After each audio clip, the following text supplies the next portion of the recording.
Tu as déjà eu cette sensation étrange ? Quelqu'un te dit « tout va bien », mais ton cerveau crie « mensonge ». Pas parce que tu sens sa tristesse comme un empathe classique. Non, c'est plus profond, plus dérangeant. Tu vois derrière les mots, tu ne vois pas l'émotion, tu vois l'intention. Le pourquoi caché derrière le comment il se sent. Bienvenue dans le monde de l'empathe intentionnel. Un type rare, souvent mal compris, qui navigue dans le monde non pas en ressentant les émotions, mais en déchiffrant les motivations. Si tu te reconnais, tu sais que ce n'est pas toujours un cadeau.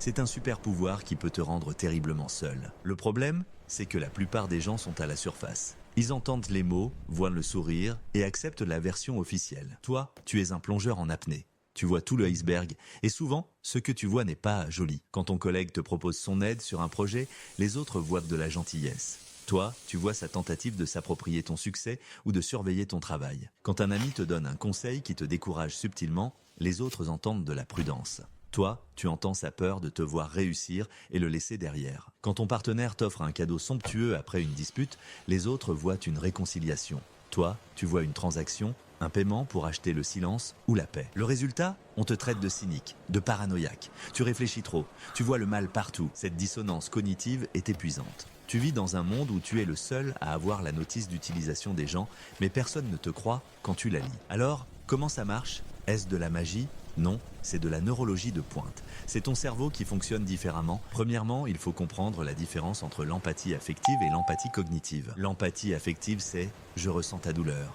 Ton ami est triste, tu te sens triste. C'est un miroir émotionnel. L'empathie cognitive, c'est « je comprends ta douleur ». Tu saisis intellectuellement l'état mental de l'autre, sans forcément le ressentir. C'est une analyse. L'empathe intentionnelle, c'est une version hardcore de l'empathie cognitive. Tu ne te contentes pas de comprendre l'émotion. Tu demandes « quel est le but de cette émotion ? À quoi sert cette tristesse ? Est-ce un appel à l'aide sincère ou une manipulation pour obtenir de l'attention ? À quoi sert cette colère ? Est-ce une défense légitime ou une tactique pour intimider et clore la conversation ? Ce mécanisme repose sur deux piliers, une théorie de l'esprit surdéveloppée et une reconnaissance de patterns quasi infaillibles. La théorie de l'esprit est cette capacité à comprendre que les autres ont leurs propres pensées, désirs et intentions distincts des tiens. Chez la plupart des gens, c'est une compétence de base. Chez toi, c'est un scanner haute résolution qui fonctionne en permanence. Ensuite, la reconnaissance de patterns. Ton cerveau a inconsciemment catalogué des milliers de micro-comportements. Le ton de voix qui monte d'un demi-ton, le choix d'un mot plutôt qu'un autre, le timing d'un compliment. Pour toi, ce ne sont pas des détails, ce sont des données. Ton cerveau assemble ces données en une fraction de seconde et conclut « ce compliment n'est pas de la gentillesse, c'est une préparation pour demander une faveur ». Le problème, c'est que tu vois le code source du jeu social et tu ne peux plus l'ignorer. C'est comme voir le prompteur derrière un politicien. Ça gâche un peu le spectacle. Alors, que faire ? Comment survivre avec ce câblage cérébral sans devenir un ermite cynique ? Première étape, fais confiance, mais vérifie. Ton intuition est une hypothèse, pas une vérité absolue. Tu sens que ton collègue est un manipulateur ? Ok, c'est ton point de départ. Maintenant, observe. Rassemble des preuves concrètes avant de tirer une conclusion ou d'agir. L'intuition te dit quoi, l'analyse te dit pourquoi et comment réagir. Ne saute pas l'étape de l'analyse. Deuxième étape, sépare l'observation du jugement. C'est la plus difficile. Observer. Je vois que cette personne utilise la flatterie pour me mettre à l'aise avant de demander quelque chose. C'est un fait. Juger. Cette personne est un manipulateur hypocrite et malveillant. C'est une interprétation. Peut-être que son intention vient de l'insécurité, pas de la méchanceté. Peut-être qu'on lui a appris que c'est la seule façon d'obtenir ce qu'il veut. Comprendre l'intention ne t'oblige pas à la condamner. Cette nuance te protège du cynisme.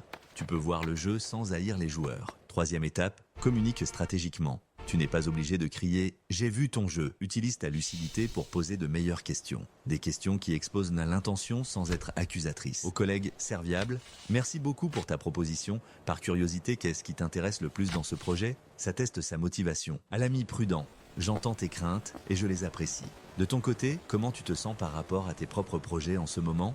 Ça déplace le focus sur son insécurité. Tu n'attaques pas. Tu es clair ?